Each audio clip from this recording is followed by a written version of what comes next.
I remember learning from my history books the significance of the jeepney. It's a part of everyday life for millions of Filipinos. We have a long history of overcoming adversity, from colonial rule, natural disasters, and even war. The jeepney is the ultimate symbol for hard work and resilience. But what if you were to take that away?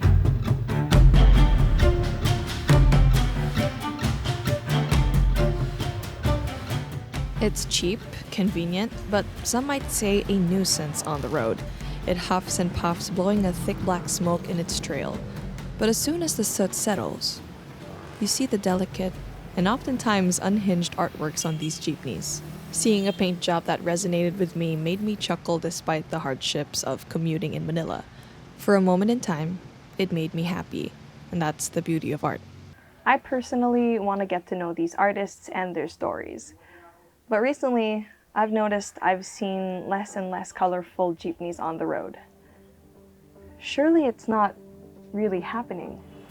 With 7 decades on the streets, fighting a 7-year battle, the King of the Road is facing its toughest challenge. In 2017, the Philippine government decided to push for a jeepney phase-out, a public utility vehicle modernization program, or the PUVMP. It's a response to outdated vehicles, safety concerns, and environmental issues. Here's the condensed modernization process. Drivers are ordered to form or join a consolidation of at least 15 jeepneys and removes the individual ownership of the jeepney.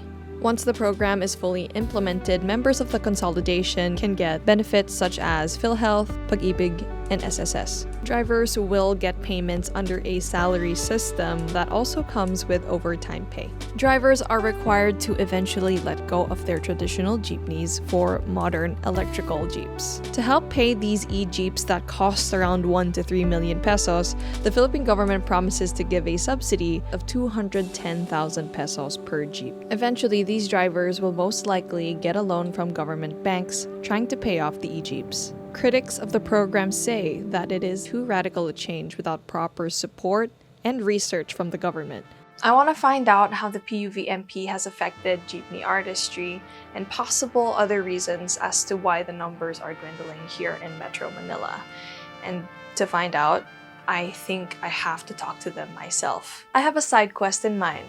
Apart from looking for a jeepney painter, I want to have a lot of fun and possibly give myself a more difficult time with this documentary by looking for a jeepney owner who is willing to have their jeepney painted.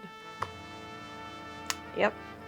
And for that to happen, I also have to look for an artist that may or may not have experience in painting jeepneys to paint the thing. Should be easy, right? While doing my research online, I saw the same compound shown in videos covered by the news. It was apparently located in Las Piñas. Little did I know that the compound in these videos is Sarao Motors, the inventor of the jeepney that you see today. Growing up at the shop, it was fun because during summer I used to go with my dad here, so this was my entire playground. Growing up, I learned how to embrace it since I'm the one facing the media nowadays and like interviews, and I'm also the tour guide. My name is Leonard John Sarao. I'm a practicing architect, also the operations supervisor in Sarao Motors Inc. I help with designing some of the jeepneys, so I used what I studied from architecture. I applied it in the design of some of the jeepneys. Ako si Edgardo Sara, architect Edgardo Sara. Sa ano ako sa production sa plant supervisor. Since 2015 or 2016 when they started announcing the PUVMP, wala nang nag-i-inquire sa amin.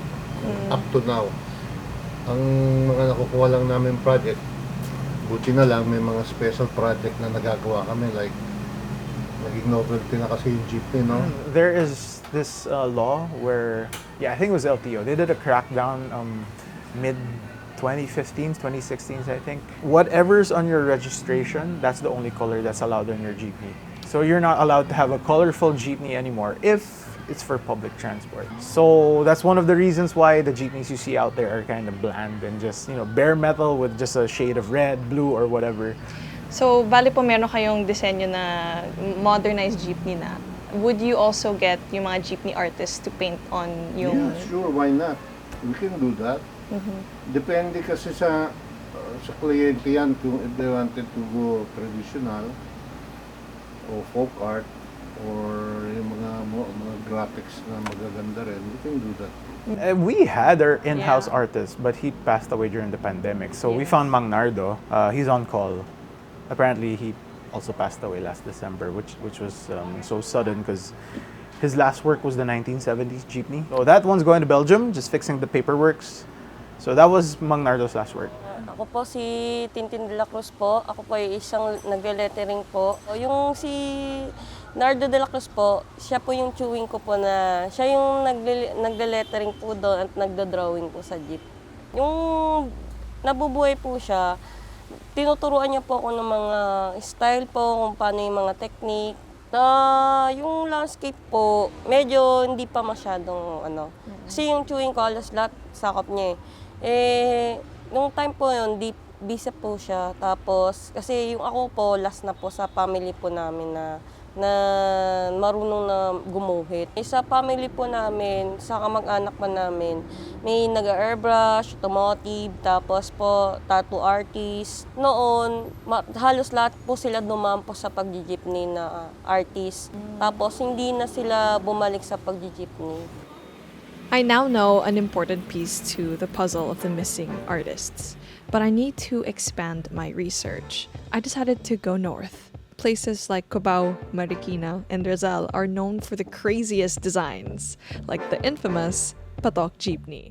I've been asking around, and they kept telling me that these artists are in Rizal or Antipolo. But there was this one artist that was nearby. Oh my god, it's SpongeBob. Gila is a name that I kept hearing from these drivers. He apparently works at a shop that is in Marikina. And I remember seeing his name during my research for this video. Oh, this jeepney has a Gila name on it. Oh, it's freaking Thor, dude. It's Thor. Okay, I'm gonna have to ask him. This is looking like it's Gila coded. Hello po, sir. Si Sir Gila ba yung gumawa ng jeep na to? Gila? Ay, hindi po. Hindi po. Ibang designer. Ibang designer. Sino po yung nag-design nito? Hindi ko rin po si ano yata, si Limpul yata. Si Limuel po. Ayun, sige. Sa parang po siya? Hindi pa sa Antipolo. Antipolo? Pero kilala niyo po yung si Gile? Opo. Tagasan po siya? Sa parang, Marikina po sa parang. Sa parang? Magtatanong lang ba ako doon? Alam nila kung... alam na nila. Opo, mga jeep din po tanungan niyo. Mga jeepney na nandun? Sige po, salamat po! This is the lead that I needed, but unfortunately, I didn't have enough time to go to his shop. So instead, I looked for something else. I'm so lucky. What the fuck? Salamat po. Bale, willing po kayo magpapintura ng jeepney? Hello po kay Miss Noreen at kay Sir Dennis. Pumayag sila na ipapintura yung kanilang jeep na nahanap ko lang dito sa kanto. Not only did we find a Jeep for our canvas, but we also found an artist that was willing to paint on it. He's never painted on a jeepney before, but he is a talented muralist that has blessed walls from around the world. But he was very willing to do it for the first time. It's time for Jappy Agoncillo to meet the couple.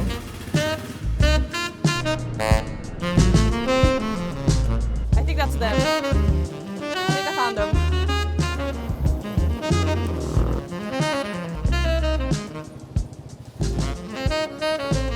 Hello po, kamusta? Hello po ulit. This is si Miss Noreen and Sir Dennis Castro. Dalawa kasi yung ginagawa kong parang sila yung parang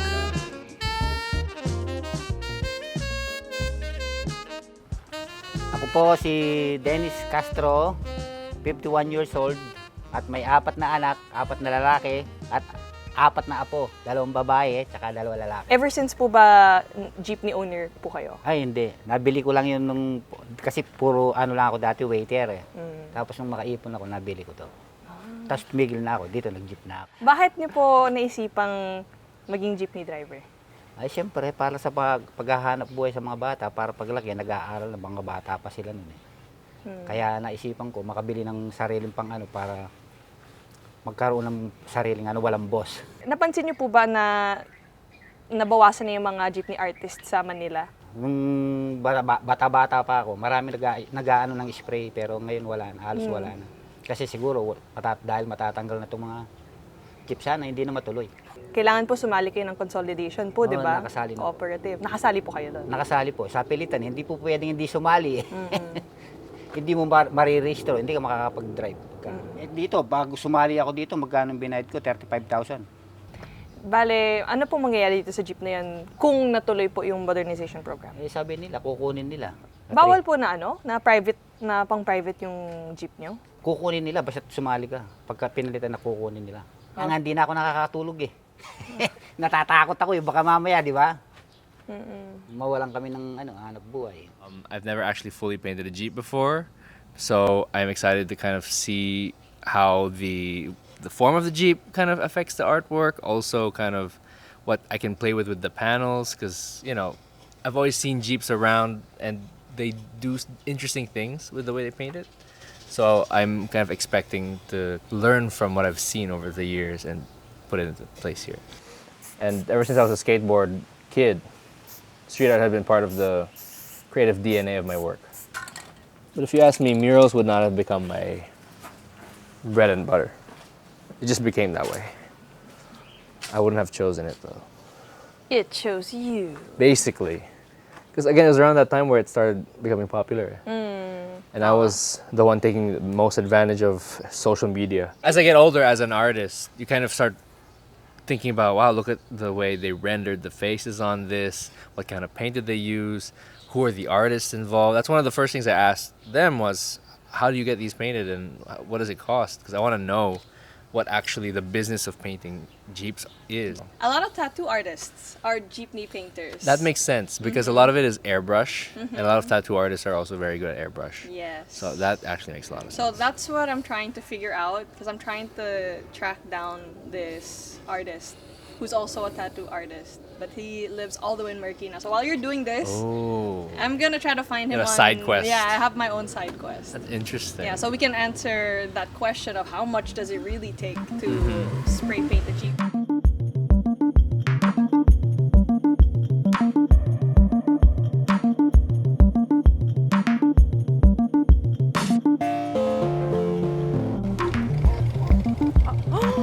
I can't believe we found it. The SpongeBob Jeep. The SpongeBob Jeep that we saw a while ago in Aurora Boulevard. What do you found? We're gonna ask. Hello, boss. Pwede po magtanong? Alam niyo po ba kung sino si Gile? Yung nagkagawa ng ano? Oh, si Gile po. Opo. Saan po yung garage niya? Diretsahin ko lang po. Opo. Thank you, SpongeBob. I can't believe we're here. After weeks of searching, finding out that some artists have passed, and most have left this art form, we're finally talking to one of the last jeepney artists in Manila. Ang pangalan ko po ay si Gili Cremen Nicolas, 47 years old. Ilang taon na po kayong jeepney artist? Almost lampas na ng 25 years.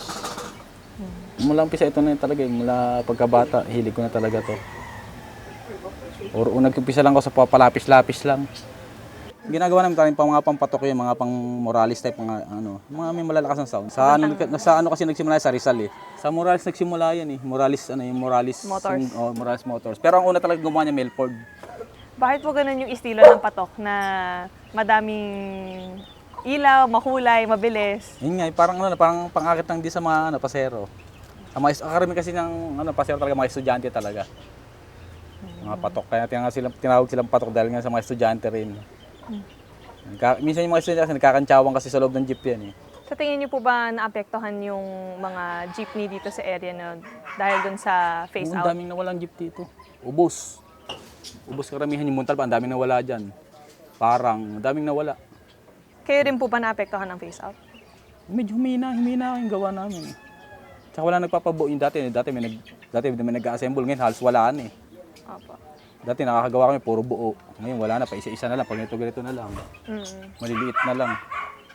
Yun nga, isa na rin yun, yung mga computer na yan. Yan din pumapatay talaga sa mga artist. Mga karamihan na wala talaga dyan, mga sign artists, yung mga gumagawa ng mga signage. Tsaka yung mga ganito, yung mga gumagawa nito. Pero meron hindi katulad talaga dati yung sobrang dami talaga. Has wala eh. Gumagawa, puro computer cut na. Graphic artist kakalabasan. Tsaka kasi sa presyo, napakamura nung ano eh. Pag sa computer, napakamura. Kumpara mo sa mano-mano talaga na ganito, mas mahal kasi. Pag computer, mura lang singil nila eh. Ganito pong gawa nyo, magkano siya? 3K singil ko rito. Isang ganito po? Isang Ito. parte na to. Ano po tawag dito? Visor. Visor. So 3K singil nyo sa visor. Pag pintura po ng buong jeepney, nasa magkano po yung singil nyo? Umaabot siya ng 100 plus eh. Pagka nasa hilamos, nasa 100 mahigit. Ano po yung hilamos? Yung pipinturahan mo muna ng plain. Primer, parang gano'n po. Babalik mo sa sa plane mo, tapos tsaka maliligan design. Ngayon, mga sa 100 plus inaabot din. Pero ngayon po na may mga e-jeepney na po, nagpapagawa din po ba sila sa inyo? Wala yun. Mga Egypt, nagpapagawa yun. Bakit sa tingin niyo po hindi sila nagpapagawa sa mga jeepney artist? Parang minsan kasi nasa may-ari din eh. Pero pag naumpisan yun, tutuloy-tuloy yun. Kunyari may nagsimula, susundan yun. Kasi magiging pagandahan na naman ang laban nun eh. Yung pwede mangyari yun. Pero matagal pa yun.